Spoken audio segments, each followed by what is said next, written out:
Alô, som, 1, 2, som, teste, alô, som.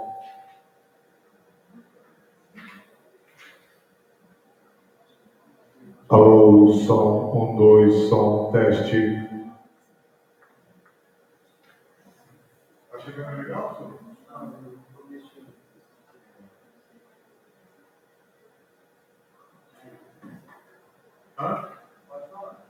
Alô, som, 1, 2, gravando, som, teste.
Alô?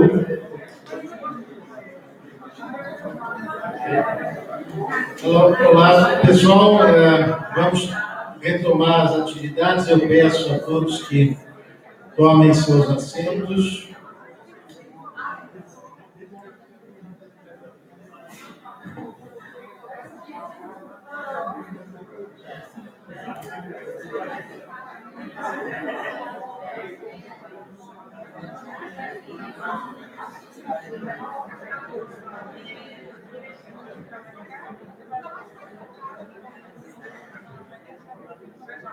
Alô? Peço a todos que entrem e assumam seus lugares para a gente poder continuar as atividades de hoje. Eu pergunto se alguém, por acaso, perdeu um telefone celular. Abre o som.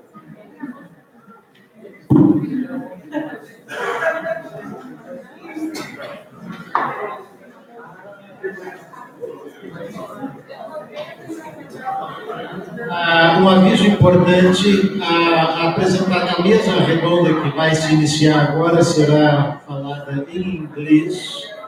Então, quem não tiver necessidade pode fazer uso da tradução simultânea, pegando um rádio ali na entrada.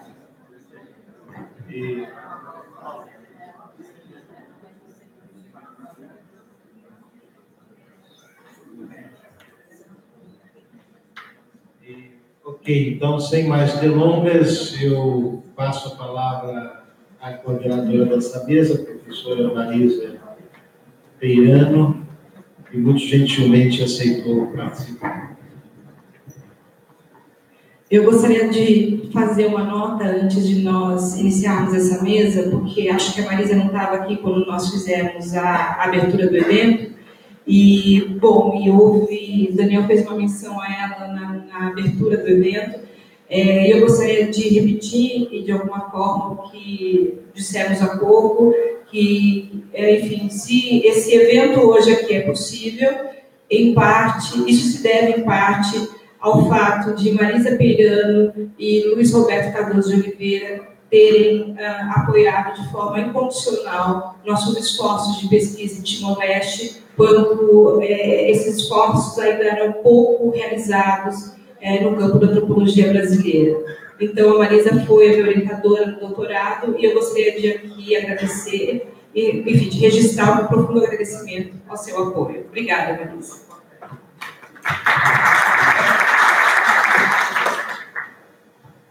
Obrigada, Kelly, e obrigada a Kelly e o Daniel pelo convite para mediar essa mesa, que é uma novidade para nós, né? É uma novidade no Brasil, nós temos um evento deste tipo em que normalmente nós vamos a estes eventos e não vem a nós, né?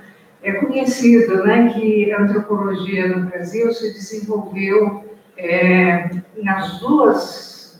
até as duas últimas décadas, né, prioritariamente dentro das fronteiras nacionais, né?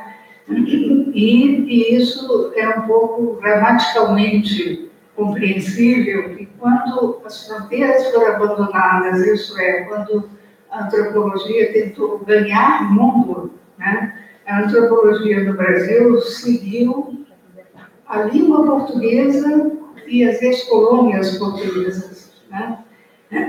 Então, foi mais ou menos um elo orientador, né? Ir para Moçambique, Goa, Guiné-Bissau e Timor, né? Depois da desocupação da Indonésia. O outro fator foi que começamos a nos preocupar com eventos como State Formation, Nation Building, e tínhamos a oportunidade de fazer pesquisa em novos países se formando, né? E, de uma certa forma, a gente tinha esse horizonte, né? O português como língua e as ex-colônias. Mas hoje nós vamos ter a oportunidade de ver como é que essa escolha para o Timor-Leste se deu nos nossos 3 palestrantes e que caminhos os levaram ao Timor-Leste. Nesse sentido, eu vejo quase como nós temos aqui depoimentos e quase uma história da antropologia em termos de lugares onde não se tinha que acasos e que motivos e que motivações levaram a outras pessoas anteriores ao grupo no Brasil de se estudar o Timor-Leste. Então, teremos 3 palestras que eu acredito que vão ficar marcantes e, inclusive, nos ampliar os horizontes de como se escolhem lugares para se fazer pesquisa. Tá? Então, eu vou apresentar os 3, acho que eu apresento os 3 de uma vez, né? Em primeiro lugar, o professor David Hicks, professor de Stony Brook University, e que possui, eu gostaria até de saber, 2 doutorados em antropologia, em Oxford e na Universidade de Londres, né? Autor de 5 livros e editor de Ritual and Belief, Readings in the Anthropology of Religion, mas que, com novas edições, são 12 publicações de livros e uma imensidade de artigos e um currículo absolutamente devastador. Ele iniciou sua pesquisa de campo no Timor-Leste em 1966, 67 e continuou, né? Esse um traço em todos os 3 palestrantes, né? Há uma referência que talvez eu veja a explicação agora, uma referência de um artigo de 1965 sobre os Taingangue, que ficou como curiosidade, né? Em seguida, nós teremos a professora Elizabeth Traube, professora da Wesleyan University, doutorado em Harvard, com o professor Negro Luiz, que é conhecido de vários e foi orientador de alguns professores aqui do Departamento de Antropologia, inclusive meu, autora de 3 livros e vários artigos, e eu já dou uma dica que ela menciona que foi para Timor-Leste porque sabia português.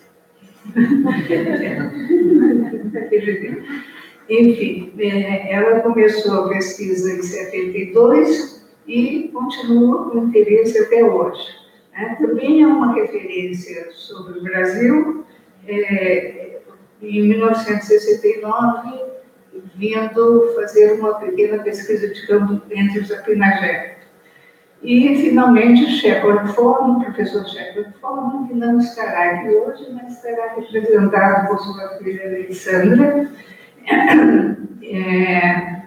professor da New York University, doutorado por Columbia, em 1966, fundador e diretor do Centro de Cooperação Internacional, e que,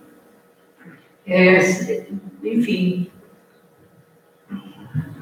Ford Foundation também, né, editou e coeditou 4 livros, publicou 3 livros, dos quais 2 sobre Brasil, né? O Raft Fisherman, que eu li no mestrado, né? Mas, e Tradition and Change in Brazilian Peasant Economy. E no Brasil, ele fez pesquisa de 59 a 61,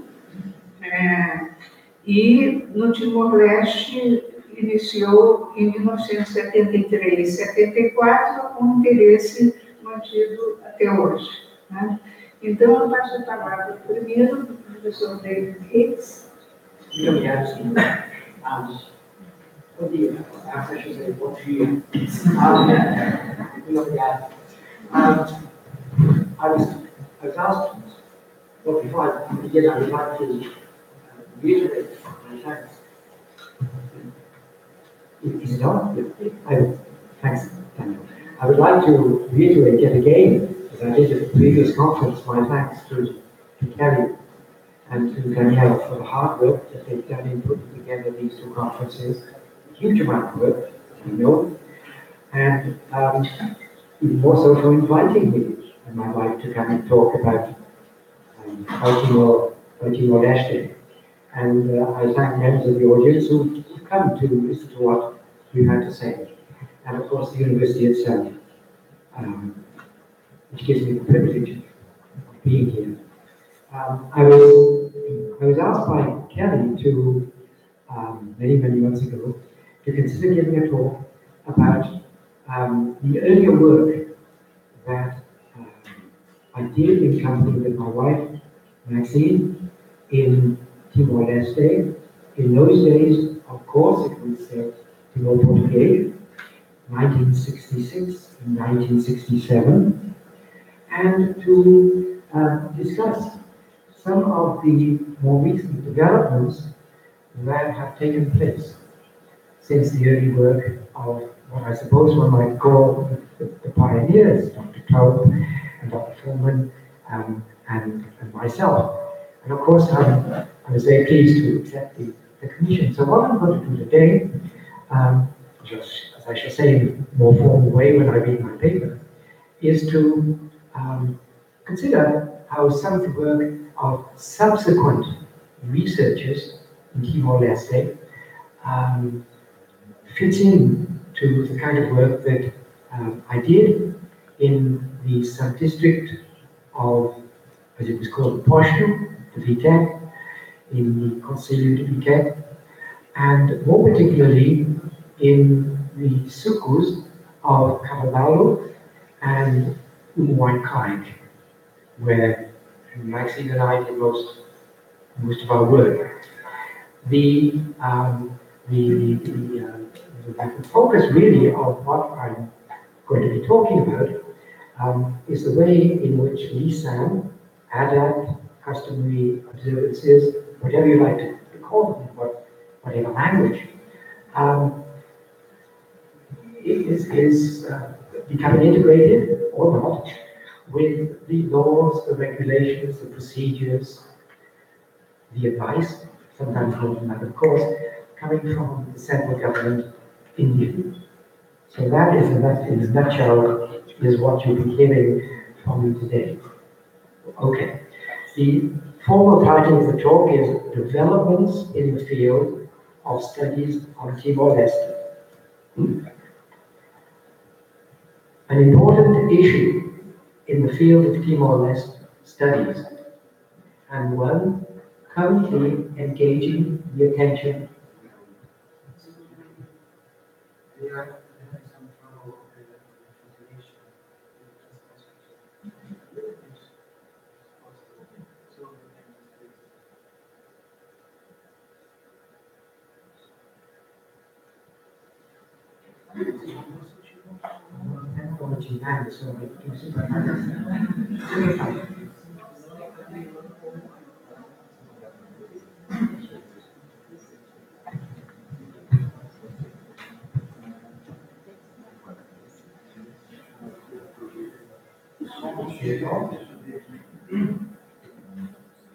Alô, alô? Ouvem aí na cabine? Não.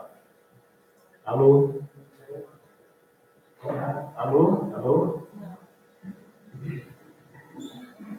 Olá. Olá.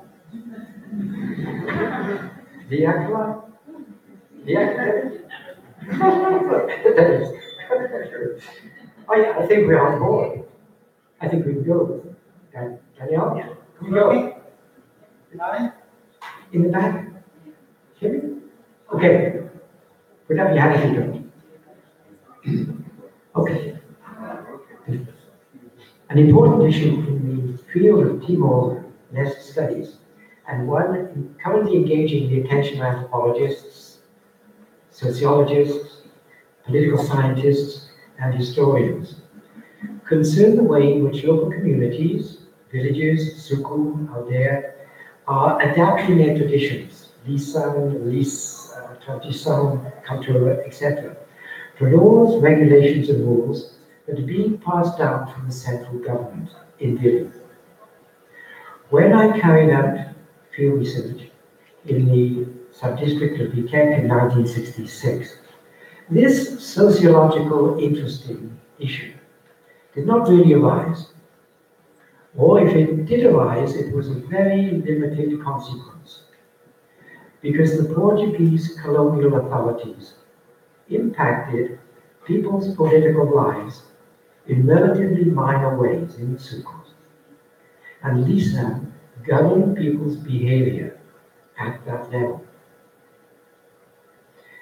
In Viket Villa, where I stayed and carried out my fieldwork from, the local administrator, Senor Kalish, would give instructions to the chef de suku, they were called Leorais in those days, and he would do so about once every week. And the Leorais from the sukus around the villa would come on horseback, to the town of Viket, where the administration center was located, and he would issue orders to the 10 chiefs, chefs who were there, and they would then go to their sukus, back to their sukus, and carry out whatever injunctions, orders that were given. The administrator there was somewhat authoritarian, but agreeable and very interested in lisan. But again, of course, at propos. I remember shortly after we arrived, when my wife and I had been frequenting the local bazaar on Sundays, how he had issued an order saying that Timorese who attended the market on Sunday had to wear sandals on their feet. The next Sunday, the market was empty, and the Chinese were complaining a lot because they couldn't buy food, things that they wanted in the market. That was rescinded. You had the intelligence, sense, and knowledge of culture to make the change. And he rectified his mistake, and so the bazaar went on, and the Chinese themselves could eat So could the administrator. Sure, by the way. Oh, okay. The way things worked then was that the administrator would give orders to the chef de suku, 10 of them. The chef de suku would then talk with the two heads who governed each of their respective sukus. In Kalabalo, the traditional heads were called the Makassae and the Dato Wine.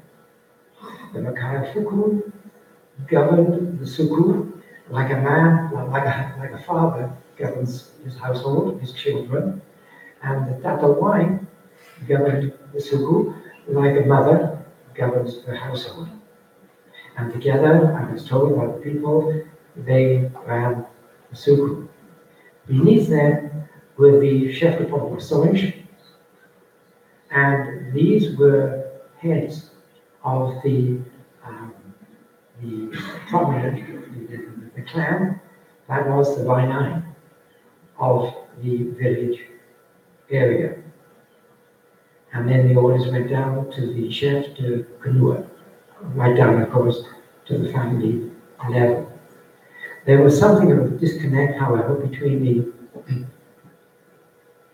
relationship between the administrator and the chef de suku, because the administrator was not really very clear about what was going on beneath the suku, at the suku level. And as long as there was no trouble, as long as there were no obvious disturbances, the administrator didn't really bother very much with what was going on in the sukus.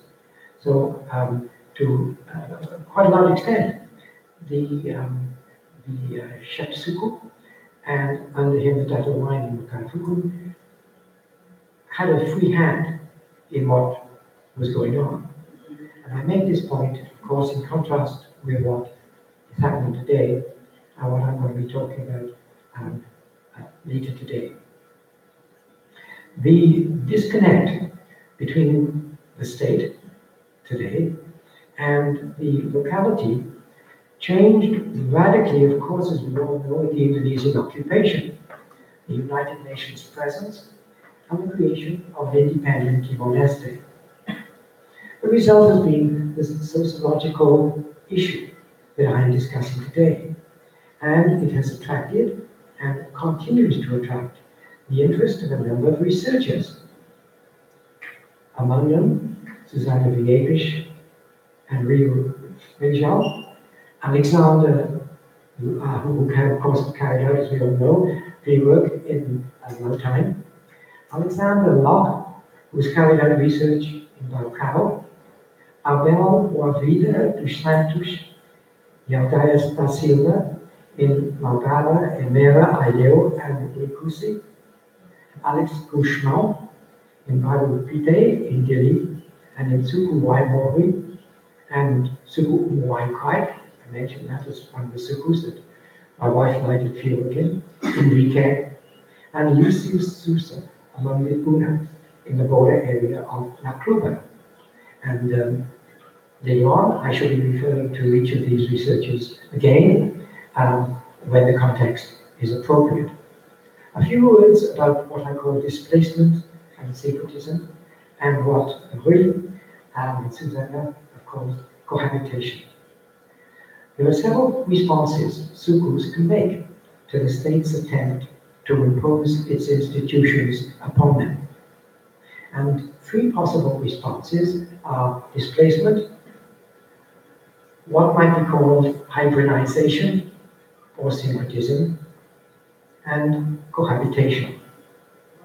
These are not necessarily incompatible and are scalar rather than absolute, but they do provide a useful means of looking at the sociological issue in question. By displacement, I mean that which occurs when the local lisan is eradicated by state regulations, or so thoroughly assimilated into them as to be unrecognizable. By hybridization, I mean what occurs when the state rules and the rules of Lisan are merged in some kind of way. They may be cleverly merged or relatively incompletely, as we see, for example, with Law 5/2004, amended in 2009, and again in 2016, which, though functioning in all sukus, is interpreted in different ways by different sukus. And as we shall see in some sukus, is having its raison d'etre undermined. The third response is cohabitation.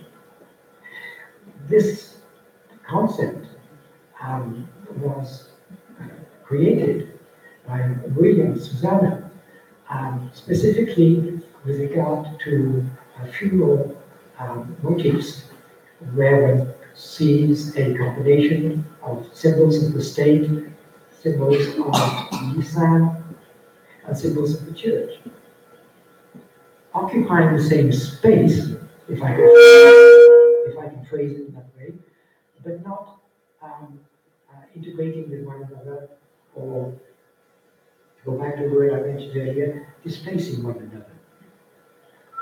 I think I've got it right for me. And reflecting a lot upon what they've read and what I've heard them present, it occurred to me that this notion is a very fertile one and can have much wider applicability than funeral monuments and symbols of these three powers. And that the concept might indeed be applied in a much broader sense to the way in which the state and the church and Lisan relate to one another within the same space of the suku. Now, some more words about Lisan and the state.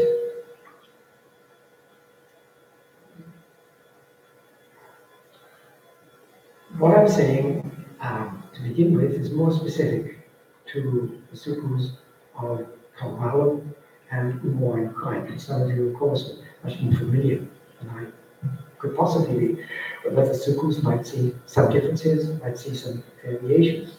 I'd be happy to hear about them. Each sub-village, in the past and in the present too, has its own Lisan, as you know, and has certain ritual specialists, known as Yanai, lords of the word, who have the duty, among other things, to pass down its rules from one generation to the next. Can you still hear me in the back? Okay, thank you. Leah 9 are also responsible for giving advice to the chefs to Suku, or Liurai, about the Suku's Lisan. The Leah 9 commands much respect from traditionally minded villagers, as does Lisan, with the result that some government officials and other agents of the state have come to regard Lisan as a threat to the state goal of bringing Timor-Leste into the, quote, modern world, and regard Lisan as an obstacle to overcome or a threat to eradicate. They therefore consider Timor-Leste's transformation into a modern nation-state requires that Lisan not be taken into account when state regulations are made. And, commenting on this attitude, the Asia Foundation points out that new laws that affect sukus have been drafted without consulting the residents.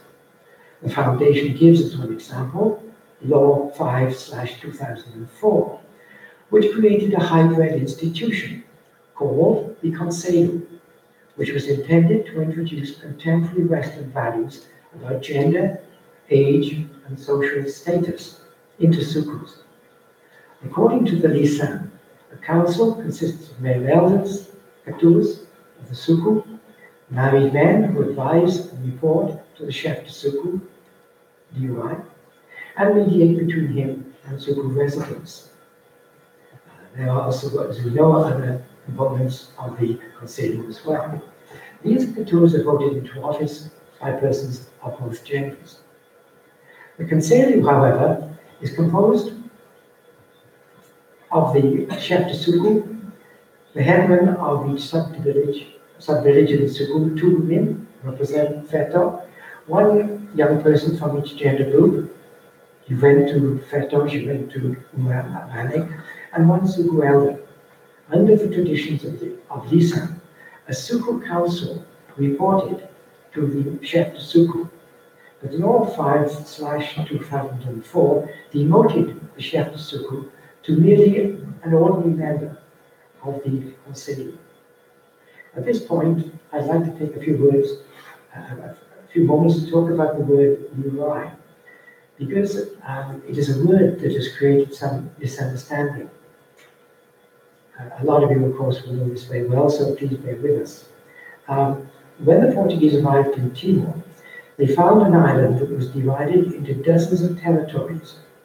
They called reinos. The Teton word would be Rai, was one. Each reino was divided into sukus, which correspond to what are now called Ongayo or villages. Each reino was headed by a Uri, whose office was transmitted through the male line, or in some regions, like Sulu, through the female line. In the 20th century, the Portuguese abolished the reinos and eliminated the office of Uri. They kept the sukus, however, and called their leaders the chef de Suku by the term Uri. However, since there were now far more sukus than there had been reinos, there were not enough real Uris to fill the position of chef de Suku. And so men of non-Uri families were installed as chef de Suku, persons who had become ingratiated into the administration. A second category of Uri therefore came into existence, one consisting of men who do not traditionally belong to Uri families. Thus, while the state makes no distinction between the 2 categories of Uri, in effect, using the title of Uri for any chef de Suku, the distinction is significant. This distinction is significant for people of the Sukus, even though it's not for the state. Now, one kind of adjustment Suku people make to the imposition of the Conseil upon their lisan and the existence of 2 categories of Uri is to see them as 2 alternative sources of authority. When members of the Conseil are elected and the successful candidate for chef de Suku comes from a non-Uri family, as happens as often as not, villagers may be uncertain who to consult when they have a problem: the senior man of a traditional Uri family or the elected but non-traditional Uri. In Likisa, Emera, Aeleo, and Rekusi, the researchers Abel Boavida dos Campos and Elder da Silva found that Suku residents have various ways of resolving this puzzle. In Suku Malbara, in Likisa, for example, they permitted a man or woman from a non-Uri family to be a candidate for the office of chef de Suku, but only after that person receives permission from the traditional Uri family. This is done in a ceremonial blessing in which the candidate promises to be the traditional Uri's surrogate, and together, according to the provisions of Lisan. In describing the response made by another Emera community, that of Ponilala, to the introduction of the Conseil, Santos and Silva report that the traditional Uri has responsibility for resolving issues concerning cultura, while the elected chef de Suku resolves issues concerning disputes over land and other issues that involve government regulations. In Suku Lihu, in Emera, before an election, the traditional Uri energetically lobbies for his chosen candidate for the position of chef de Suku, an intervention that apparently, in effect, can determine the outcome of the election. The provisions of Law 5/2004 are thus complied with, but at the same time, Lisan is accommodated. In Suku Umuan Kai, in Wikek sub-district, in 2007, I found that the elected chief was also the locally arrived. And so in the Suku, the elected authority and the Lisan authority smoothly dovetailed, merged together, and the Suku was illustrated in a condition of tranquility. Nevertheless, there is alienation between the central government and some Sukus in the interior. And Alexander Locke describes how in the Baokao Suku he studied, people consider, quote, nation building, end of quote, as the responsibility, not theirs. People say, Governo tem que halo, the government must do it. And he found people consider Lisan to be a higher authority than the Lisan and the church. Lisan to be a higher authority than the church or the state. In fact, he has an article at the beginning. He quotes an interview he had with the local chef Suku. And he said, you imagine this, so you're chef, you're walking on the path, and your ancestors, Matabean, tell you to go straight ahead. The church tells you to go to the right. The representative of the church, the bishop, tells you to go to the right. And your president tells you to go to the left. Which path will you take? Well, understandably, the chief hesitated and said, well, we respect the church, we respect the state, of course, but we respect our ancestors too. Yes, the man, of course, is an anthropologist or a sociologist, so he's going to assist. But who are you going to follow? Give me a straight answer. And the chief said, well, we can't go against the church, but we can't go against the state, but we can't go against our Matabean. And of course, that was the path that was followed. Nevertheless, there is alienation between the central government and the Suku, oh, I'm sorry, I'm just repeating myself. Locke also argues, however, that Timor-Leste's traditional institutions are capable of absorbing democratic institutions, so long as those institutions incorporate Lisan values. Were this to occur, he suggests, democracy in East Timor would strengthen and be more likely to be sustained. Were the state to draw upon Lisan,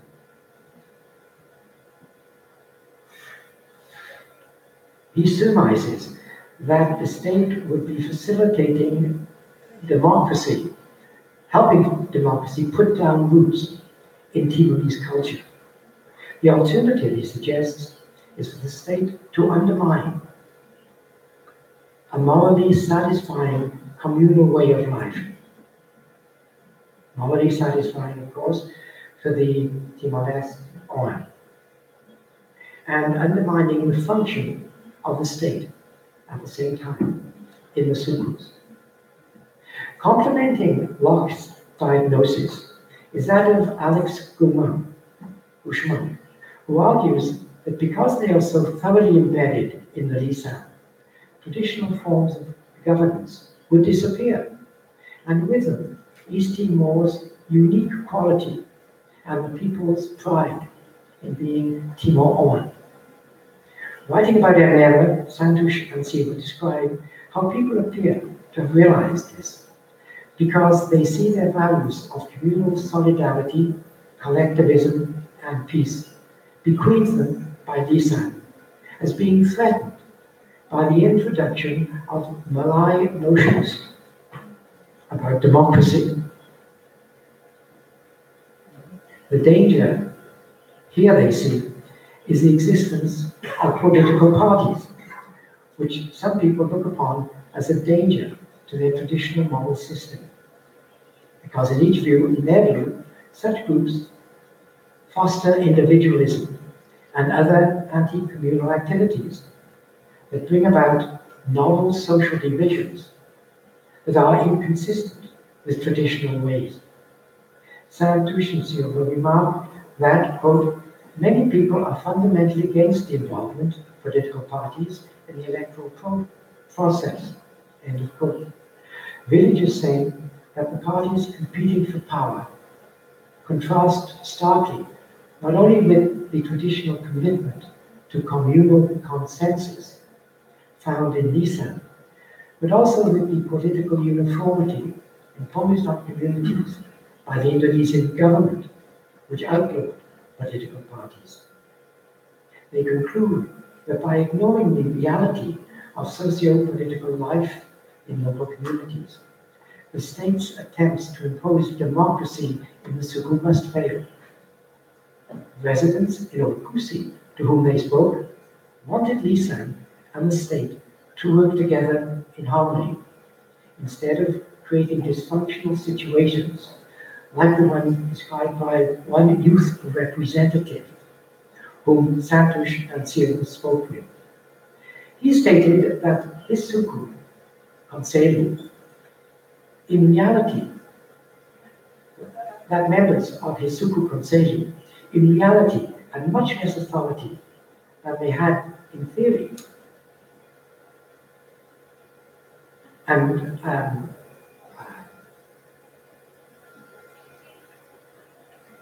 were virtually ignored in day-to-day suku governance, because people in their suku did not take notice of them, didn't take them seriously.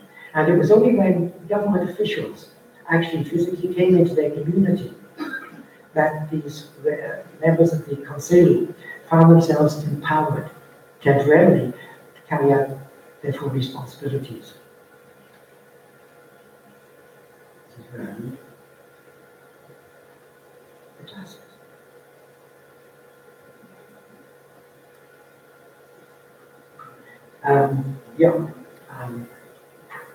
I noticed that the same was also the case in Umawai Pride, Viket sub-district, which is very traditionally oriented. The chef in that suku belongs to a family which by tradition is very, very well respected. And his family has a long tradition of treating members of the suku with a great deal of compassion and respect. And this is a suku where you find the political authority that's theoretical, derived from the state, and the political power that's practical political power that comes from tradition, nicely merging. But back to Santush and Silva's discoveries, they found that female youth representatives in particular experienced even greater disconnect between the authority they officially had under the law and the lack of respect they actually received from their neighbors in the suku, especially from senior males. Still, despite the Lisan system and the state system being in important respects misaligned, Santush and Silva discovered that in some villages, tradition and the new norms are definitely compatible, because villagers have devised ways of accommodating both that actually work. The two researchers report that during the Indonesian occupation, communities invented what they called wrapping up, a procedure that aligned local Lisan with the Indonesian administration's imposed system of local government. Villagers told Santosh and Silva that experience provided them with the skills they now need to adjust Lisan codes to these regulations. Alex Uman's fieldwork reveals that successful accommodation between the demands of Lisan and the requirements of the state is more common in sukus located in Delhi, and their residents show more appreciation of what the state can do for them than do members of rural suku, who, for the most part, disapprove of the new Conselho and political parties. Bushman points out that in Bairro residents interviewed were, as he says, happy with the involvement of parties in their lives, in contrast to Waimori in Hicks, another so-called Hicks, and other communities in Vitek sub-district, where people strongly opposed the involvement of political parties in communal matters. But we know, of course, more recently, there's been a change in party involvement in these local elections to the Conseil. A possible reason Bushman suggests may be that in Bairro and many other urban sukus, Bairro and many other urban sukus are not made up of, they're made up of people from different sukus who don't have the same visa in common. And so they don't have the same set of traditions to hold on to give expression to their lives or to protect. Andrew McWilliam suggested to me that another possible explanation is the fact that in the rural areas, people never see political party representatives from one election to another. And Michael Leach added the difference might also be the result of the greater accessibility of government services in towns and the relative weakness of lisan in urban areas, which are not as integrated into the agricultural cycle, and so lack the ritual discipline that lisan does impose upon farmers. Another explanation may be political.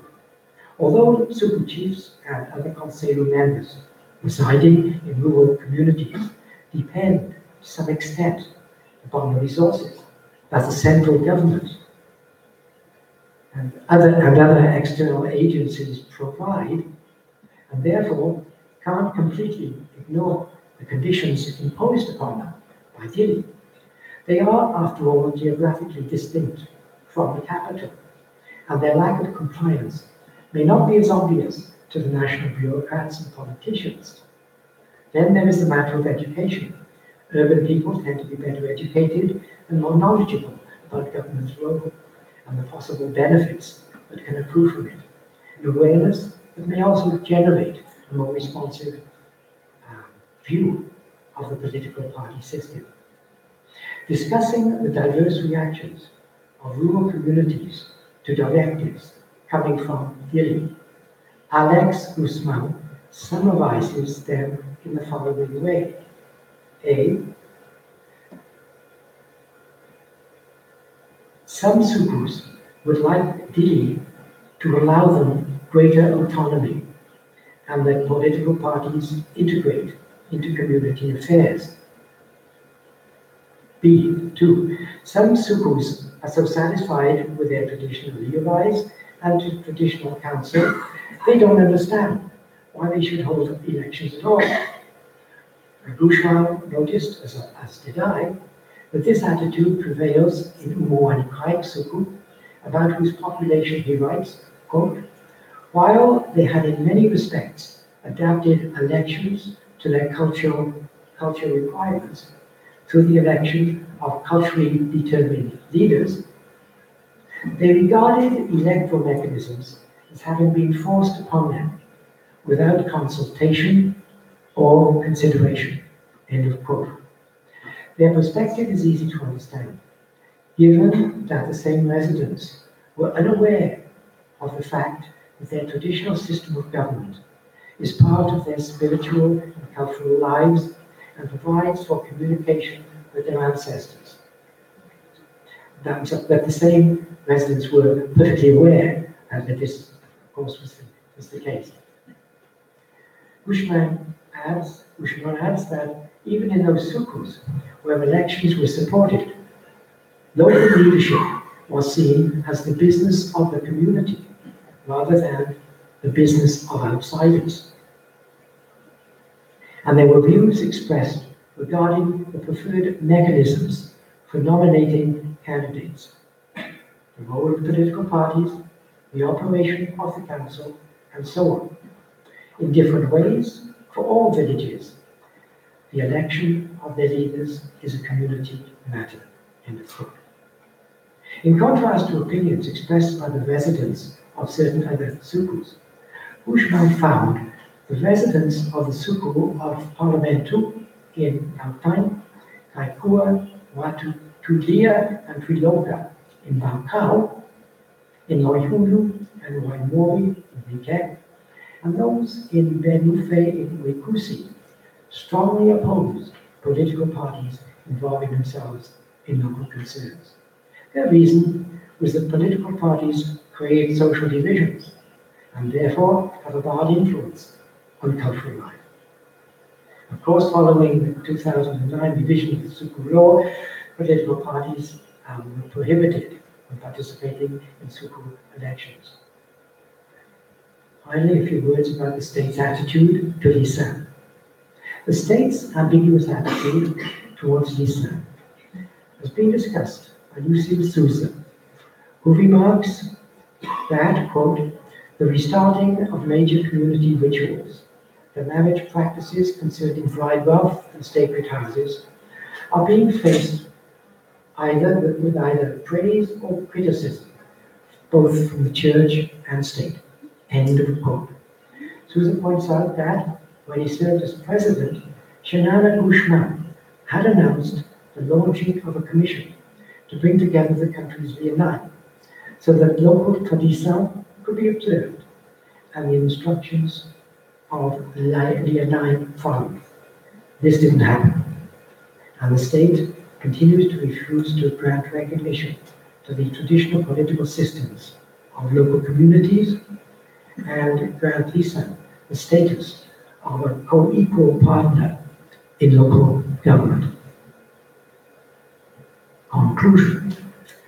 What the future will be for the interaction between the state and the sukus, of course, only time will tell. But the work of the researchers discussed here, and there are others I didn't have time to mention, shows that at the present time, Timor-Leste are showing a range of responses to the intrusions by Delhi with the mandate, instructions, and laws they are passing down. Obrigado, or as they say in the weekend, obrigado, I forget, sorry. I know it's like in English. Thank you.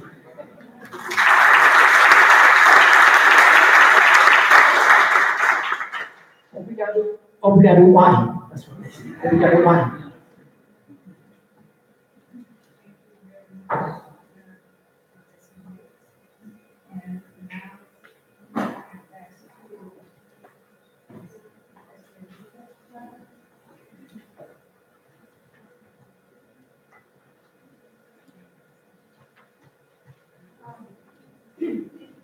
And Daniel and Ana Carolina and everyone else in the talk is open Brazil, Timor-Leste, dual categories in the Incorporation of outsiders. Since my undergraduate days, my fieldwork was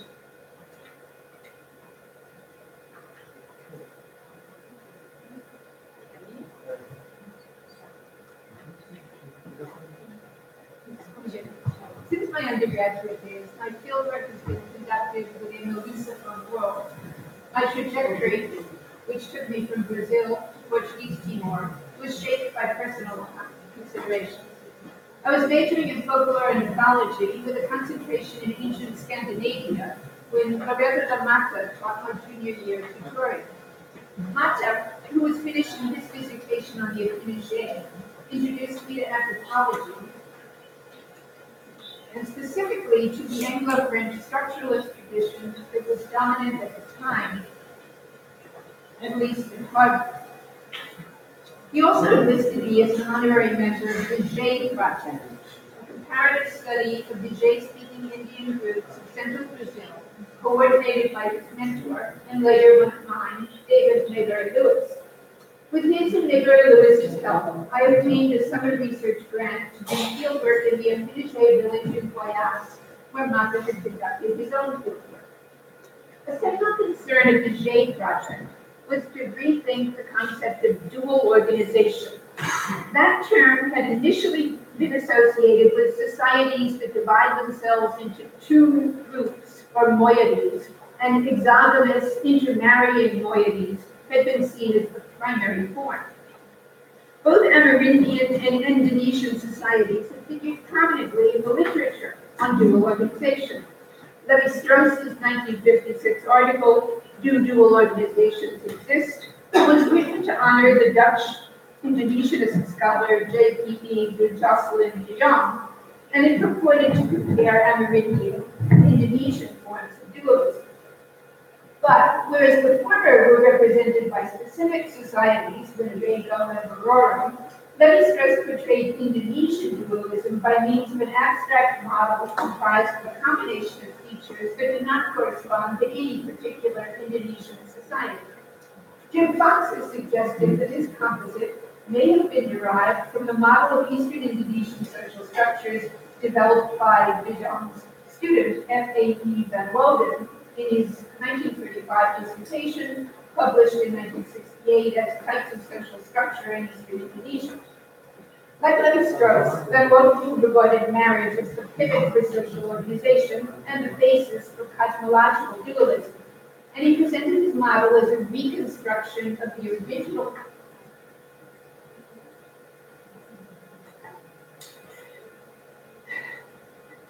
And he presented his model as a reconstruction of the original form of Indonesian social structure. By the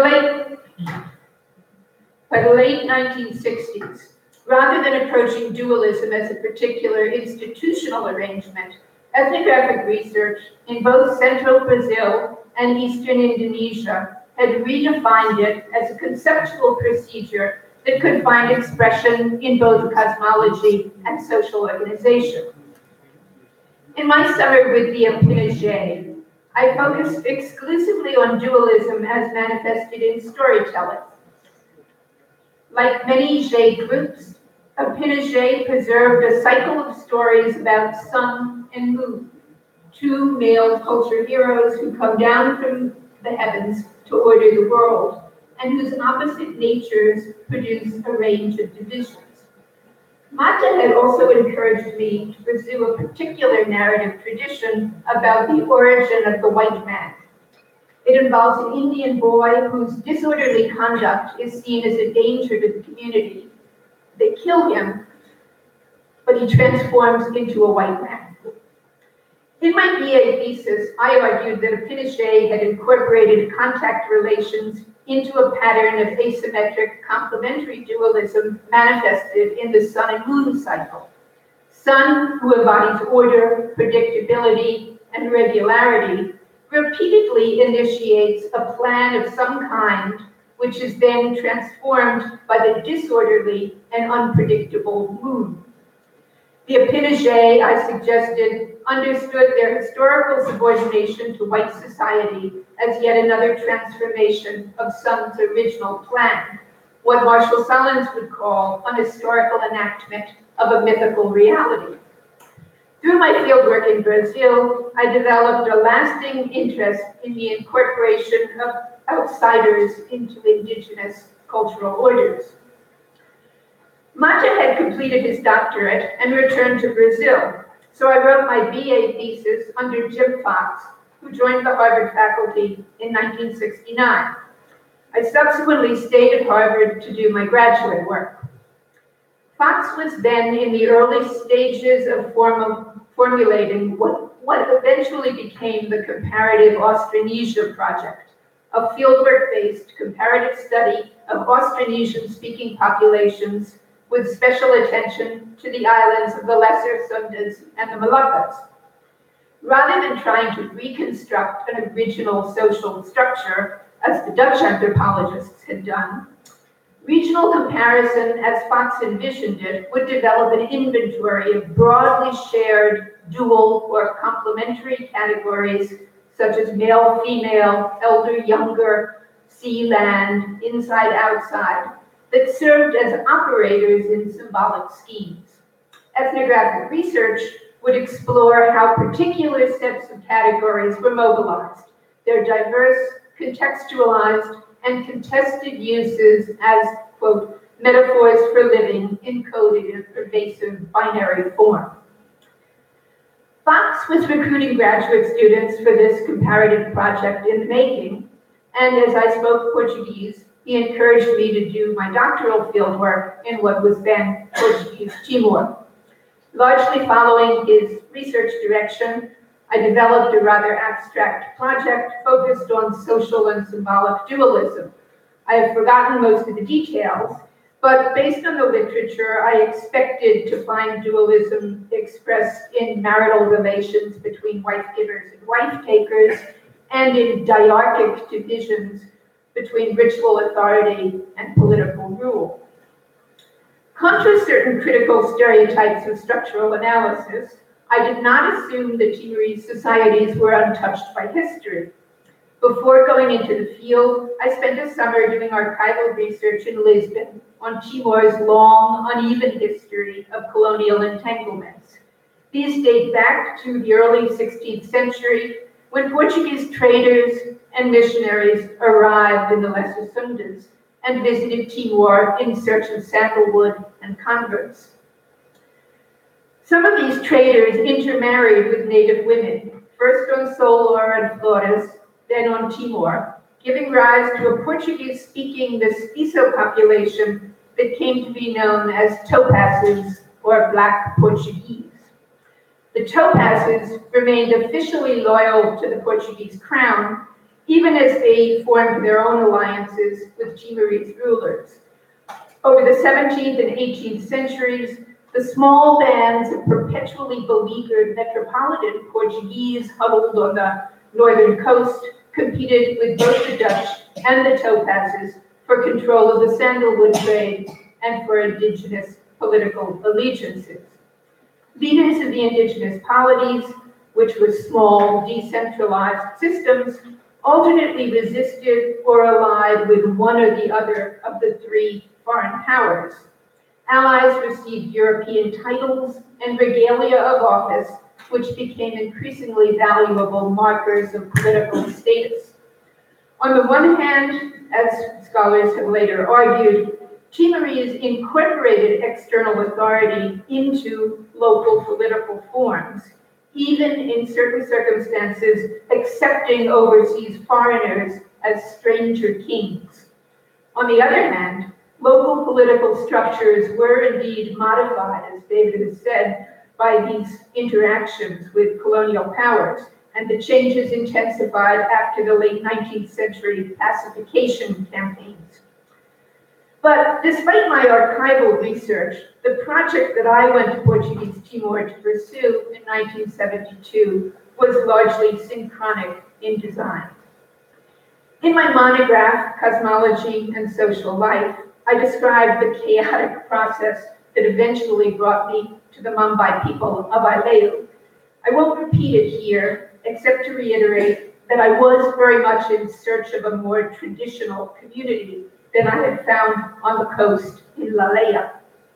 Moreover, once settled in Aileu, in the Catholic household of a Supu chief, I soon gravitated towards what people portrayed as the realm of traditional Mambai life, ancestral origin villages where large-scale animistic rituals were still performed. Mambai associate such places and their human guardians with rock and tree, the ubiquitous icons of ritual life, embodiments of immobility and constancy. By my second year, I had become a fixture in two such places, the paired origin villages of Hohul and Romos, and I had enlisted two young men, Maubalan of Romos and Mauberi of Hohul, as my assistants and guides through matters of rock and tree. In the ritual centers, speakers used the category rock and tree to contrast themselves as autochthonous people of the land to the Malaya, the term that's used throughout Timor for overseas foreigners. Ho'ohul and the Romans watched over the rock and looked after the tree, while the Portuguese Malaya were the bearers of rule and ban, embodied in flag and drum.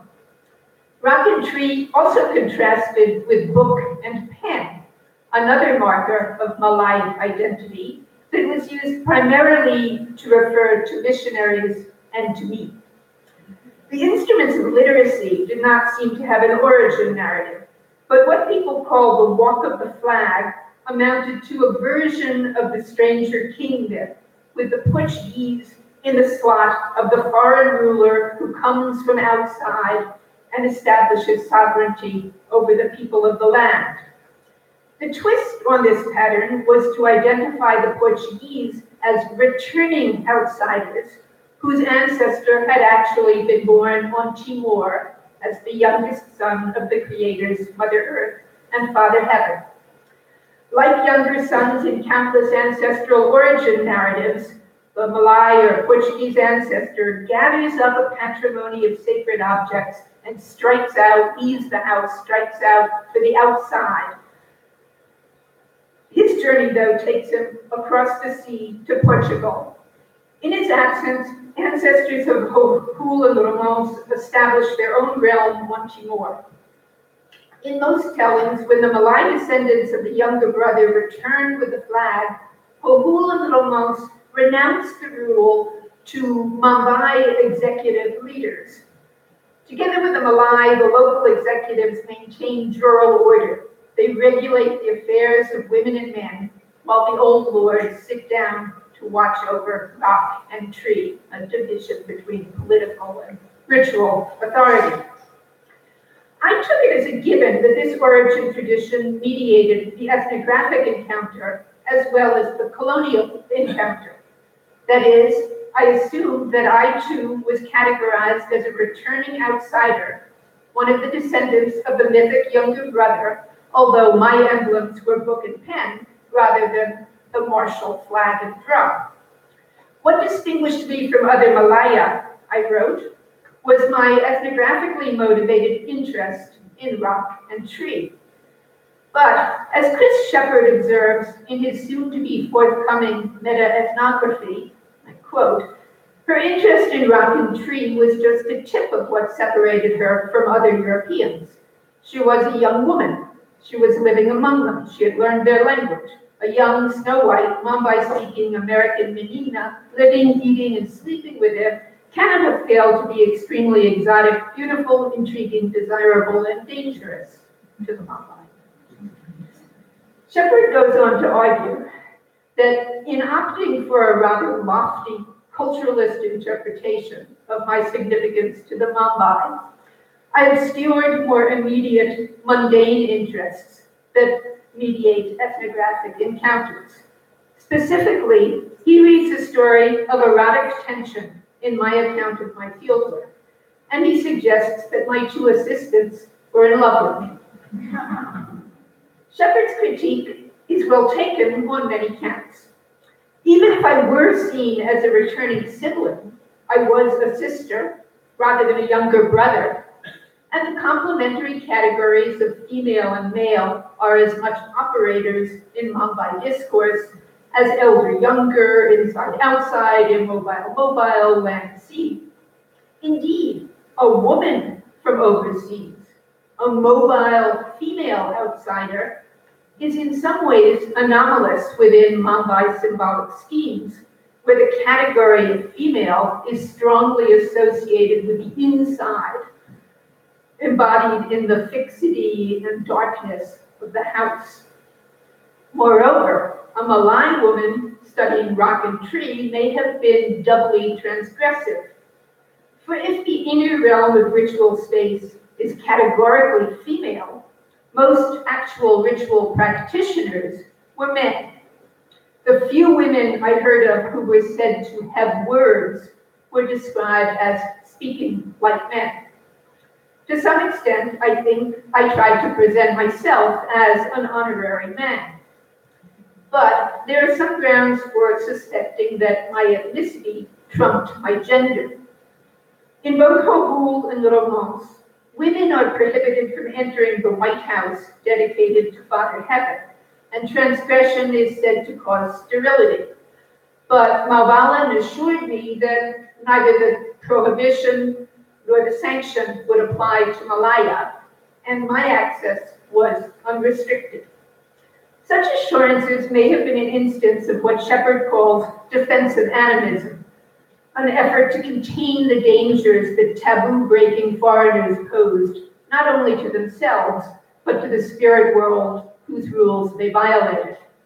And indeed, if my attention to rock and tree in some ways validated Mambai ritual practices, it also aroused concerns, which appear to have intensified over the turbulent years that followed my departure in 1974. When I first returned to Aleu in 2000, I was told of a local theory, always disavowed by the speakers, that my incursions upon Hohul and Romos had weakened their spiritual power and made them vulnerable to external attacks. On my first visit to a burnt-out Romos, the presiding ritual speaker repeatedly asked my sister Isabel to explain why Hohul and Romos had been destroyed twice, first by Indonesian bombs and then by militia violence in 1999. Without drawing a direct connection, he recalled my entries into the sacred house prohibited to women. To suggest that the sanction for that transgression had fallen on me, I remarked that I had in fact remained childless, which drew general, if uneasy, laughter. If then my gender identity was always tacitly acknowledged, what did it mean to Malvalan and Malberi? I did not intend to obliquely convey erotic tensions in my ethnographic writing, but I am not surprised that Shepard detected them, nor was I blind to them in the field. However, even in the wake of the reflexive turn, which was just getting underway when I wrote Cosmology and Social Life, the disciplinary taboo on addressing the erotics of fieldwork remained strong, and I deliberately kept silent on the topic. Shepard's insightful reading has encouraged me to break that taboo and speculate here on gendered aspects of both ethnographic and colonial encounters. I was not sexually attracted to Malvalan, and perhaps in consequence, I never felt that his interest in me was openly erotic, though I recognized that he derived status from his role as my teacher. In retrospect, I'll just say on that one, it's complicated, and I'll leave that story for another time. Malberi, however, took my breath away from the first moment I noticed him at a Hohul house building ceremony. In my book, I wrote as if he came to my attention solely as a man who had words, and such was his reputation. But before I had heard anything about him, I had watched him with intense pleasure. It was early afternoon. The chanters had just performed the day's rites, and he had joined in the dancing that followed, still dressed in the faded cloth that he wore while supervising the material construction of one of the houses. His beauty was arresting. He reminded me of a former boyfriend from home, and I stood at the edge of the dancing ground, snapping photos of him, which I still have. No doubt he noticed. That evening, he came to witness a meeting that Malvalan had scheduled with one of the Hohul masters of words. In the book, I wrote that Malberi was asked to pour the liquor, and that people seemed to respect him. But I still vividly recall a detail that I omitted. When he was seated across from me, I surreptitiously removed the band that was holding back my hair. When I asked him some weeks later if he would consider becoming my second assistant, it was not only because he had proved himself to be a man with words. The erotic charge I felt in his company was so energizing that I could scarcely imagine continuing my fieldwork without him. On my side, it was a passionate but unconsummated attraction.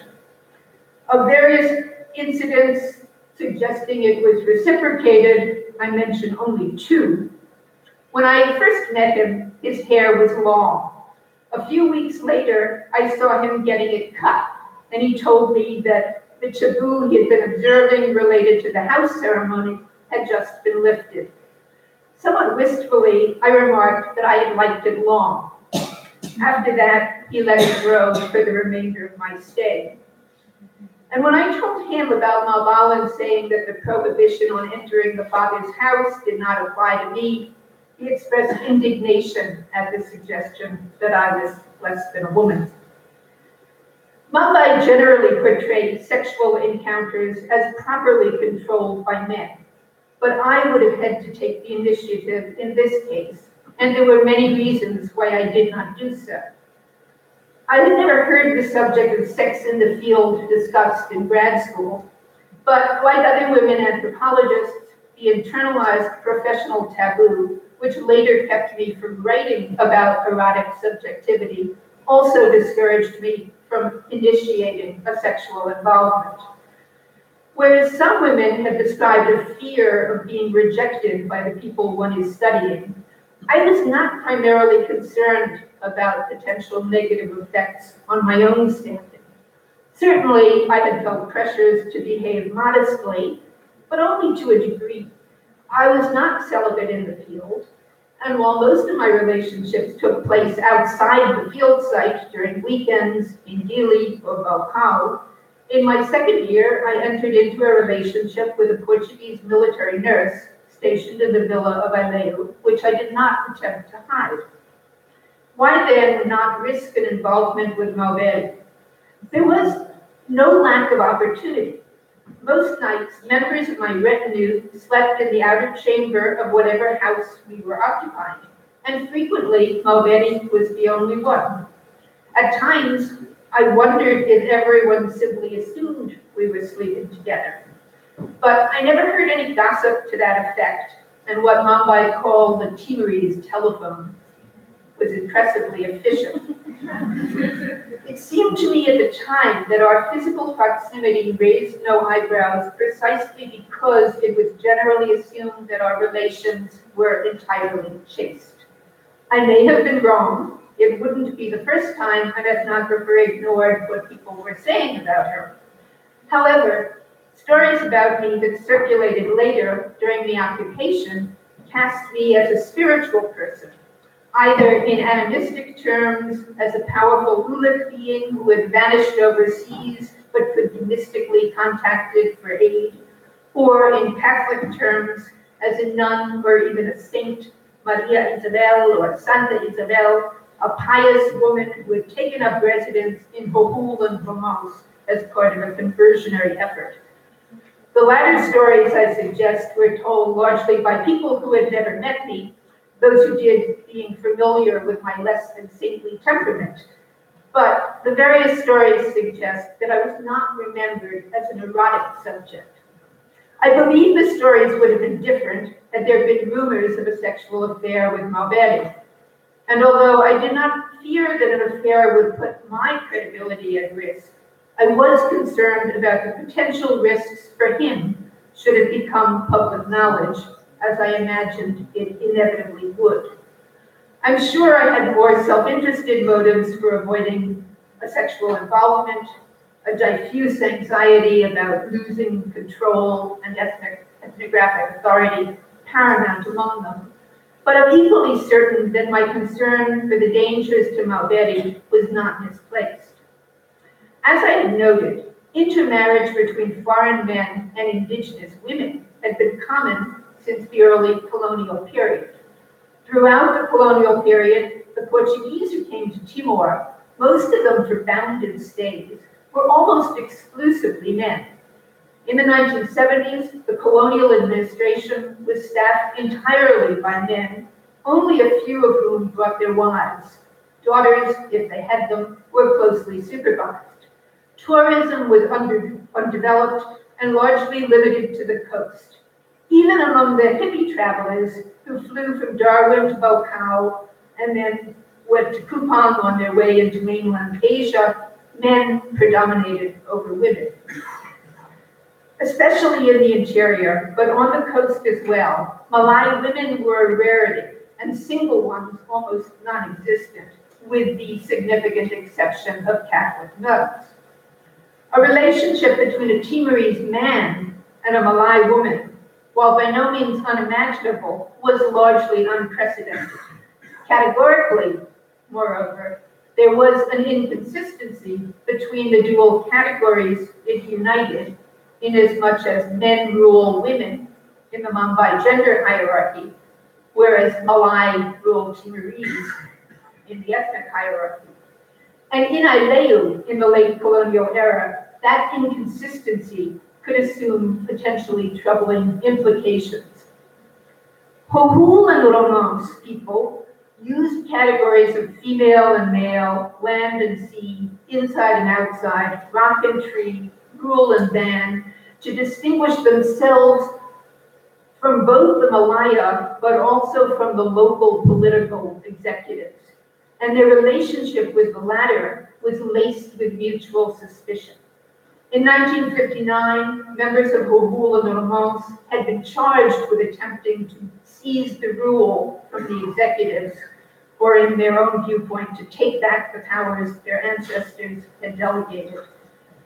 While political executives, including my Mumbai mother and father, expressed support for my general interest in rock and tree, they were not entirely comfortable with what became my fixation on Hohul and Romance. In this milieu, for a Hohul man to have become sexually involved with me would, I suspect, have seemed to the rulers as disrespectful at best, and at worst, potentially subversive. It's frankly difficult to say how much of this is a retrospective intellectual justification for my own erotic inhibitions, but some of my other sexual adventures may indirectly validate my concerns. In fact, I had a number of involvements with Timorese men who lived outside of Ileu. These men were what used to be called assimilados, educated, literate, Catholic, Portuguese-speaking, modernized individuals who worked in Dili or had been studying abroad. Men who, as Mumbai say, had put on trousers. These involvements took varying forms: an unwanted and I thought unprovoked sexual advance by the man, which I rejected, a close, affectionate, and lasting friendship, which the man, at least in the beginning, would have liked to make into something more, and a brief but passionate sexual affair. All three of these men were openly critical of the colonial order, and they went on to become founding figures in Fletcherly. I won't give their names, but you would know them if I did. I do not think their interest in me was entirely personal. Certainly I was young, pretty, and unattached. Sexually, I was more liberated than most middle-class Timorese women, my age, and no doubt seemed relatively available. But whatever the men's personal attractions to me, I believe their interest had a political dimension. To reiterate, sexual intercourse and intermarriage between Portuguese men and Timorese women was a feature of the colonial system that these men were beginning to critique. In social life, as well as in indigenous myths of stranger kings, foreign men could participate selectively in local cultures while also positioning themselves above them as culturally superior. For young, restless, aspiring Timorese men, whose realistic possibilities for advancement in colonial society were limited prior to April 1974, I would wager that an intimate relationship with a Malay woman, whatever else it may have been, was a performative act of self-reinvention and self-assertion that reconfigured the relations between outsiders and insiders. If foreigners could be partially incorporated through marriage to indigenous women in stranger king narratives, perhaps a man of the land could participate in the modern cosmopolitan world overseas through loving a foreign woman. The same logic that could make such a relationship dangerous for a rural man associated with ritual authority could present it to anti-colonial modernists as a prelude to the political challenge they were soon to mount. In both colonial and ethnographic encounters, outsiders are always gendered as well as raced. One characteristic feature of Portuguese colonial domination of Timor is that the white colonizers were overwhelmingly male. This feature was consistent with their incorporation into some indigenous systems as stranger kings, and it was reinforced by the colonizers' own emphasis on their military and jural roles. Mambai, in adhering to a mythology of common origins, further identified the Portuguese stranger kings as a line of returning younger sons. Malay women, however, go unrepresented in these schemes. Thus, I appeared in the early 1970s as an unusual type of outsider, a single Malay woman intrigued by matters of rock and tree. Intimacy with me presented possibilities and dangers, and sexual intimacy, in particular, promised a new, potentially less unequal relationship with the outside world. East Timor's relationship with the outside was about to be disrupted and transformed. In offering here a more candid reflection on the ethnographic encounter than I had previously provided, I've tried to add to our understanding of how Timorese engaged with outsiders just before the independence struggle began. In post-independence Timor, unions between Timorese men and Malay women became commonplace, especially among the new national elites. Maubedi, alas, had died 2 years before I first returned to Timor. Thank you.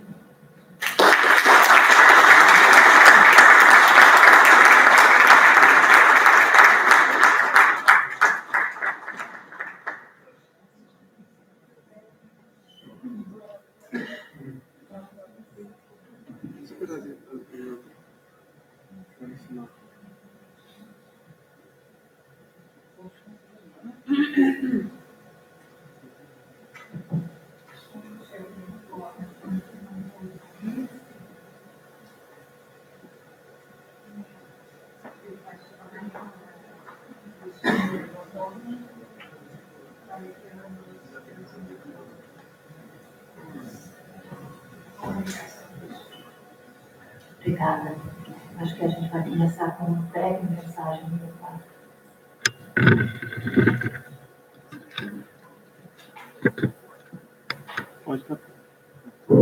Bom dia. I want to thank Kelly and her colleagues for inviting me to this conference and apologize to you for not being able to be here. I much want to participate in person, to meet you, learn about your work, see your impression on mine, and put together the future academic and public policy research in Timor-Leste. I'm pleased, though, that my Wesleyan daughter Alexandra agreed. Our Timor experience was and remains the family enterprise. The family conditioned major public work at Makassae, which in turn has had a profound effect on my lives and work ever since. So you can better hear my father's words, I'm going to read his paper, and I hope that through my voice you can hear his voice. So thank you again, Kelly and Danielle, and everybody for your being so accommodating and so welcoming. East Timor, Timor-Leste, has been a central part of my personal and professional life for the past 60 years. I was first introduced to Timor by a college professor, James Duffy, who in the late 1950s was writing a book, Portuguese Africa, and asked his students to do some comparative research on other areas of Portuguese colonialism. It was my first intellectual exposure to the idea of an indigenous people ensnared in the vicissitudes of colonialism, and that history and reality connected in some indefinable way with my own. As a first-generation American, born to Jewish parents whose families fled the pogroms of Imperial Russia, I grew up fascinated and concerned with my own marginality and how groups of people became excluded from, or in our case, more fully integrated into national, political, economic, and social systems? It was this question, I believe, that led me to pursue graduate studies in anthropology after a fellowship year in the Brazilian Northeast, again witnessing the slow and torturous integration of peasants into that agrarian society over time. I did my PhD at Columbia University, where in the four-field method, a concentration in cultural anthropology demanded qualification in archaeology, paleontology, and linguistics. Cultural anthropology itself was breaking loose from an ethnographic tradition in which the village was seen as a bounded space distinct from the broader social, economic, and political contexts in which it was embedded. History and modernization theory were redefining community studies as loci for testing hypotheses about the nature of tradition and social change. When the time came to submit the topic for my dissertation, I remembered my early encounter with East Timor and thought it would be an ideal place to examine the relationship between the colonizer and the colonized. I drafted a semi-informal proposal and wrote to Lisbon in pursuit of a visa, which was ultimately denied. Goa had recently become a part of India, and the wars of independence were just commencing in Portuguese Africa. From Lisbon's perspective, it was no time to stir up trouble in the Terra Longifina, that far-off little land. I rewrote my dissertation proposal focusing on the social and environmental parameters of economic decision-making in the traditional raft fishing economy of the Brazilian Northeast, and began my career teaching anthropology and Latin American studies while undertaking postdoctoral studies in economic development. 10 years after my initial request to the Ministério do Ultramar while teaching at the University of Chicago, I received an out-of-the-blue phone call from the Portuguese consul in Chicago asking if I was the same Shepard Forman who had sought out a visa to do research in East Timor, asking if I would still be interested in going. Post-Salazar, Portugal was clearly contemplating the future of its last colony. By then, I was no longer a young solo anthropologist, but the father of a toddler daughter and infant son, and married to a woman pursuing her own studies and career. We talked. The questions were multiple and complex, but we agreed that I would accept the invitation to meet in Lisbon with Rui Sinati, the poet anthropologist and gatekeeper to Timor, learn what I could about living conditions for a young family among one or more of the 26 ethno-linguistic groups outside of the island's colonial enclaves, and make an informed decision about the viability of us doing field research there. I spent a week in Lisbon passing time at the Colonial Archives while in pursuit of the elusive Professor Sinati, who finally invited me to his office, where he was far more interested in showing me his own research and writing than inquiring about mine. I was puzzled, frustrated, and ready to go home, when 2 days later, I received an invitation to dinner. I recall a small, dimly lit restaurant in Lisbon, good food, maybe too much wine, a reading of Sinati's poetry, and a ride back to my hotel in his jalopy of the car. Arriving at the hotel, Sinati leaned over, opened the passenger door, and offered the following advice before driving off into the night. There's a mottled shell you'll find on the beach. It's highly toxic.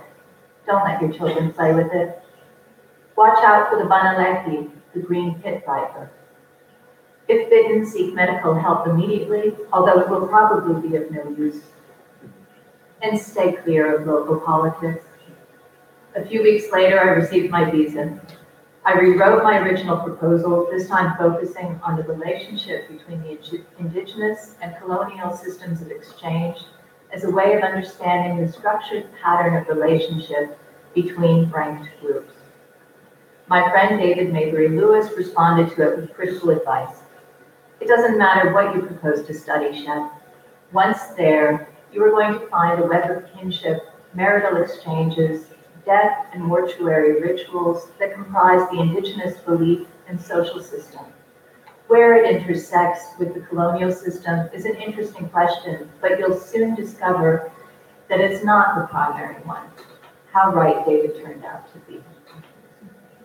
With a generous grant from the U.S. National Science Foundation, we departed from Chicago on July 8, 1973. Our son Jacob's second birthday, which exempted him from the passenger fare on India Airlines. The route to Delhi was not certain at the time, so we chanced Tokyo to Bali to Phuket, where after 3 days we managed the flight to Delhi. The next weeks were devoted to arranging residence papers with the Portuguese authorities, seeking field locations advice from Timor-Leste and our newly acquired friend, Betsy Traube, and finding transportation to survey the island for suitable field sites. After traveling west to east, north to south in vehicles borrowed from the administrators or rented from Chinese merchants, we settled on Hicks, snuggled in the east-central Matabian range and 19 kilometers from the Portuguese army base in Bacau, with its canteen and doctor and the international airport with periodic flights to Darwin. From a research perspective, Hicks fit the requirements of my proposal. The second largest ethnic linguistic group in Timor, the Makassae were the last of the major ethno-linguistic groups to be pacified and maintained a strong self-identity. The Hicks post was small and remote, its relative unimportance in the colonial scheme of things evident in the recent appointment of a young, freshly minted, native Makassae administrator from Mosul. A seasonably passable road, completed only in 1958, dead-ended at a church and school beyond which rose the imposing Matabai range where the Makassae lived, worked their terraced rice paddies and root gardens, and conducted their daily and ritual lives largely beyond the reach and interest of the colonial authorities. There, I thought, it should be possible to disentangle the parallel native and colonial systems of exchange and social hierarchy to better understand how they intersect. In many ways, that proved to be true. The few connecting pathways, language, religion, administrative oversight, taxation, were narrow and markedly superficial. A few assimilated Makassae lived and worked within the Hicks nucleus as teacher, nurse, and segunda linha, the much disparaged and unarmed native police force. Apart from the weekly market and an occasional dispute that required a rare appeal to colonial administrative justice, the lives of the Makassae were lived entirely up mountain. Portuguese incursions into their mountain redoubts were easily demarcated at the annual census taking, or when the administrator from Bacau came to take the mountain air. Or frankly, they could eventually be ignored, as I by large and chose to do, as my shifting interests led me daily up the rocky paths to observe Makassae themselves. The colonial authorities, of course, imposed restrictions on where we could live, insisting that we would be more comfortable and within view if we domiciled within the sidelines of the administrative post. For the first 3 months, we actually lived on the veranda of the back of the post itself, where an unoccupied jail cell at one end served as our bedroom, and a bathroom provided us with the essential amenity on the other. A table and a few chairs afforded an alluring view of the male and female Matabian peaks, and a piece of land approved for our house site at the outer reaches of the coast and just within the Suku de Lacollu. Arrangements were made with the Liodais of Lacollu and Makalaku to provide materials and labor for the construction of what would be our residence for the next 12 months. We went about the business of settling in, learning the language, observing agricultural practices, comprehending the barter economy, documenting the complex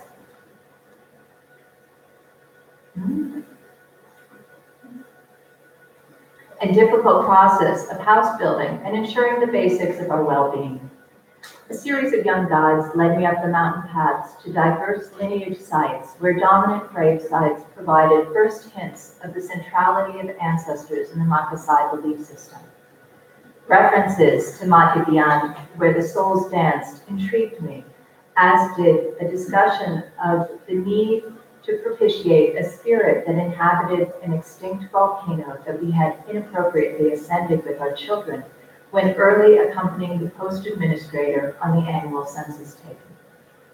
Eventually, I contracted an elderly teacher who I thought could best introduce me to Makassae beliefs and practice beyond the everyday activities I was about to witness.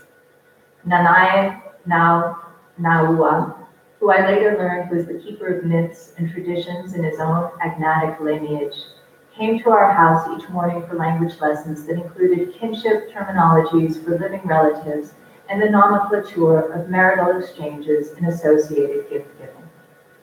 Over time, we took long walks into the hills where I would inquire about patterns of land use and inheritance, agricultural rituals, and Makassae beliefs about propagation of the land.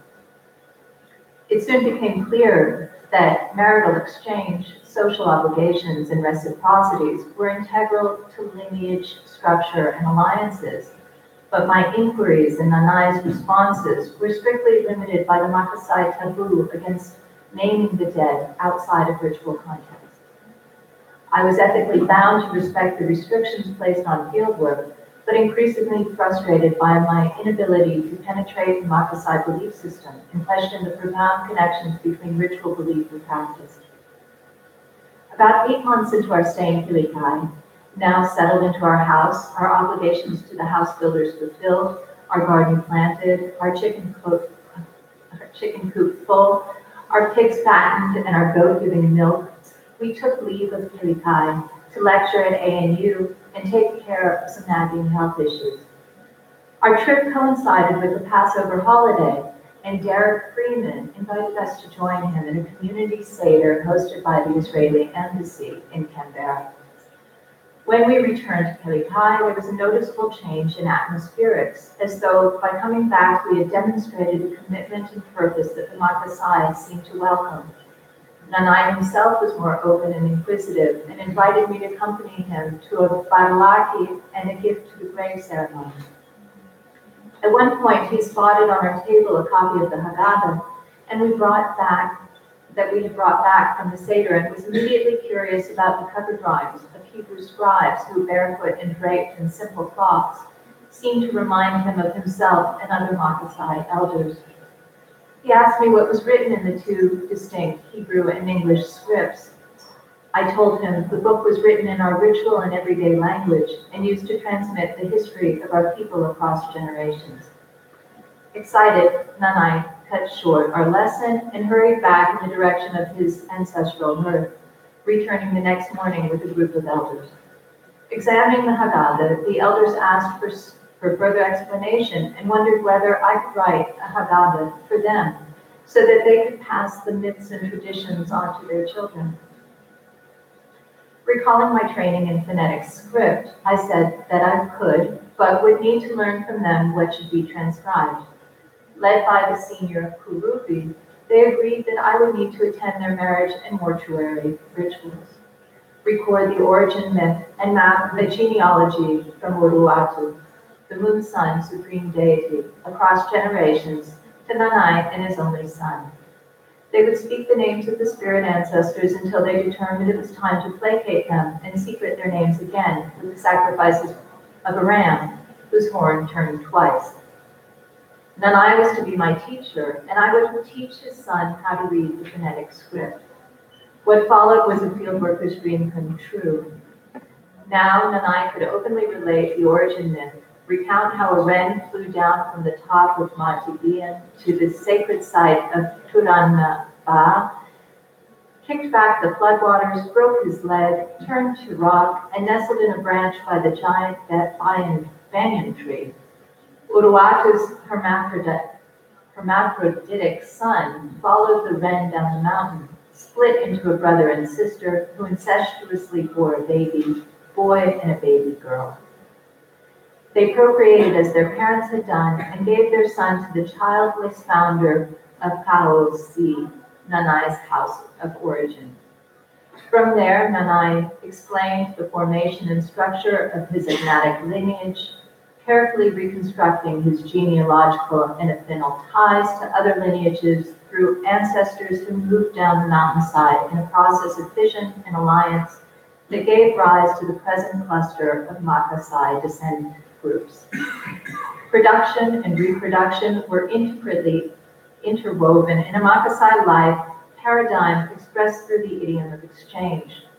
Wife takers' bride payments of water buffaloes, horses, and swords, the means of production, were reciprocated with wife givers' gifts of boiled rice and pork, bead necklaces, and woven cloths, symbols of reproduction. Annual giving to the grave rituals culminated several decades after death in the Ini, or making of the dead, when the soul of the deceased was dispatched to Matavian to dance forever among the ancestral spirits. The exchange of gifts at this quintessential ritual mirrored the exchange among wife givers and wife takers, cementing lineage alliances across generations. One day I spotted a woman leading a goat to a neighboring descent group, and determined to test my understanding with Nanai, I tried to explain her relationship to the family of the dead man she was going to honor, and why the gift had to be made. I described what I understood to be the relationship between life and death, production and reproduction, that is, the essence of Makassae belief, ritual, and everyday conduct. I inferred the genealogical chart we had constructed and tentatively traced for Nanai the lineal connection between that woman and the dead man's family, all the way back to Uluwatu. Just as I felt the need to question more, Nanai declared I knew all that I needed to know and announced it was time to secret the names again. On the day of the ceremony, our gardener led the ram and me to Turunaba'a, where a large group of men were gathered preparing for the sacrifice. The elders sat on the imposing tombstone and called for me to join them. I hurried over and sat on an open space where Kurubi unceremoniously shouted for me to get up and change places. I had inadvertently sat on the stone marking Uluwatu's son's burial place. The faux pas passed, and Nanai proceeded with an improvised incantation. This stranger came, and we were obliged to speak your names so he could write them in his notes and books. I told this American, ours are sacred. We cannot speak them idly. After speaking them, we must secret them again. We must make them sacred again. Therefore, this American brought this ram to our herd to secret your name. Now we put your word in its place again. Your name is sacred again, and also your person. Days later, a Banaleki appeared wrapped around a chair in our house and was unceremoniously dispatched by our gardener. The elders declared it unprecedented. The snake was a messenger sent to remind me that I had sat in a sacred place and required another sacrifice, this time of a pig to propitiate Uluwatu's son. A date was set for the sacrifice, but before the time came, a fire broke out in one of the lineage houses and spread quickly across the mountainside, destroying dozens of others, and in Turunaba, the sacred houses of the founders, a divination was required, according to Nanai, to determine the cause of the blaze, ostensibly a spark from a cooking pot left unattended while the occupant went to market. I attended the divination with some trepidation, fearing the ancestors' displeasure would finger me as the cause. But as Nanai laid out a circle of 26 stones, none was named for me, and the young rooster that had not yet sung died across the very stone named for the lineage house of the unattended cooking pot. I was spared, but the fieldwork was not. The names were secreted, as were the rituals to which I was no longer invited. We spent our days completing household questionnaires and recording losses from the fire: a sword, a lipa, a spoon, a sack of rice stored for sowing. At the same time, local politics were heating up around the three newly formed political parties. Rausorte, speaking one Sunday at the Kilikai market, tried to rally the Makassae in support of Pratibin, at one point decrying the presence of CIA agents in their midst. The accusation fell on uncomprehending Makassae ears, but reminded me of Sinati's admonition to keep clear of local politics. We anticipated our descent from Montevideo and our return to the United States, where I took up a new post as professor of anthropology, Latin American, and Southeast Asian studies at the University of Michigan. I began an ethnography on the Makassae and published several articles about their way of life and the belief system that guided it. I sorted materials that I modestly hoped would become the Makassae Haggadah. I suspended work on both after Indonesia invaded East Timor. Montevideo, the last region to be pacified from the Portuguese, also became the center of East Timorese resistance. It bore the brunt of intense fighting beyond the terror that all of East Timor experienced. The last message I received from Kelikai in late January or early February 1976 was from Nanai. Written in Makassae in the phonetic script I taught his son, it read, "There is no food, we are all dying, please help us." I sent food and seed, not sure to where, and appealed to the International Red Cross for information.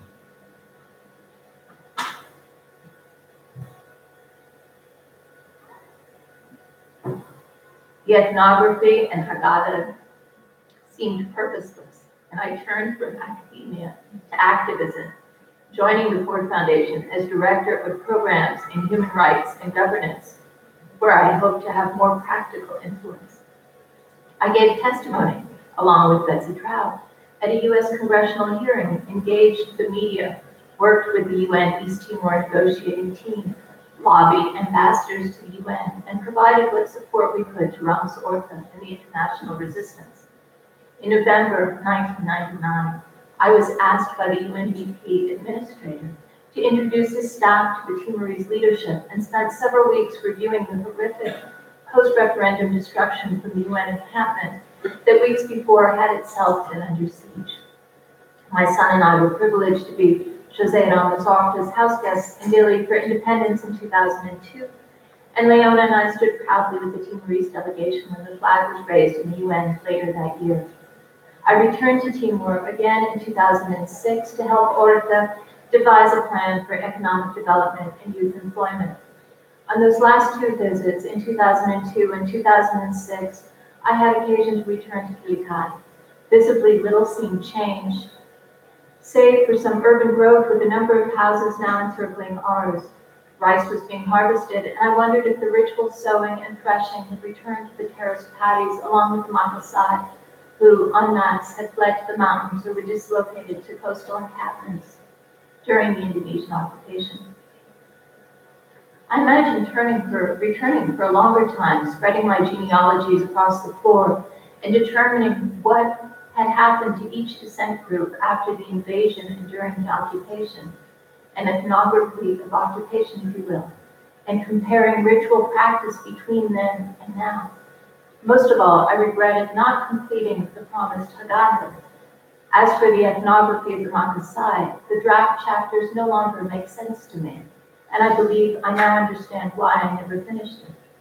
My diaries and correspondence from the field revealed how I, as a person, my background, beliefs, and behaviors, and the presence of our family became a part of the place and circumstances I had set out to objectively study. In a book in press, Christopher Shepard examines how we, the anthropologists, and other outside observers, not only alter the social environment in which we locate ourselves, but also affect the beliefs, perceptions, and animistic outcomes of the people we set out to neutrally observe. Our family misadventures, ascending the sacred volcano, sitting on Uruaku's son's gravestone, killing the messenger snake, disquieted the Makassae's notion of their relationship to the ancestors. Our presence disturbed the nature of things and has to be part of the story. An ethnography of them evades the essential question, what is fieldwork after all? At Chris's urging, Leona and I are undertaking a new project. an ethnography of us among the Makassae. Uruatu, Tabuko, Ue. I would love to meet those of you who will still be passing through Rio. Thank you.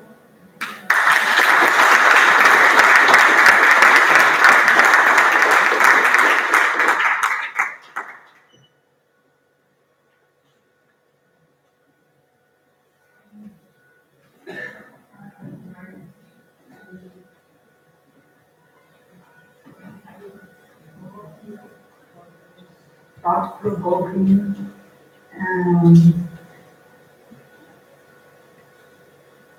texts, and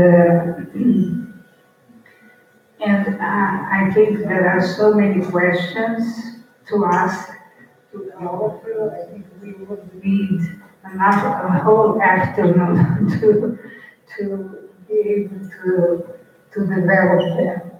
But I want to ask Daniel, should we open for questions or it's too late? Yes, we do.